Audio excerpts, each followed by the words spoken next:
Welcome to Luca and Miguel. Enjoy the video.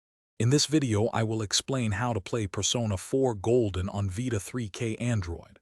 First, you will need to download the Vita3K Android emulator. You can find it on its official website or GitHub. Next, legally acquire the PlayStation Vita firmware and font files. These are essential for the emulator to function correctly.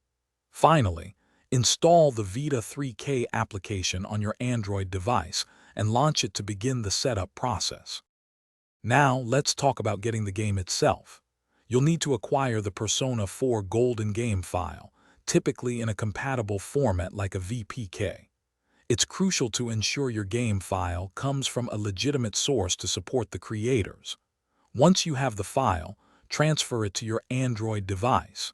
You can place it in your internal storage or on an SD card for easy access later.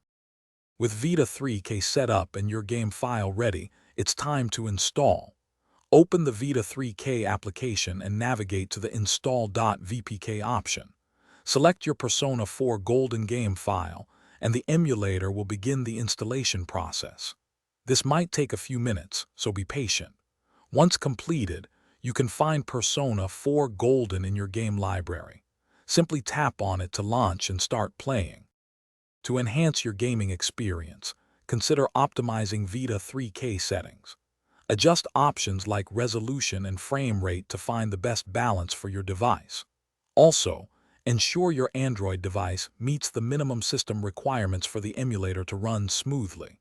If you encounter any issues, the Vita3K community forums are an excellent resource.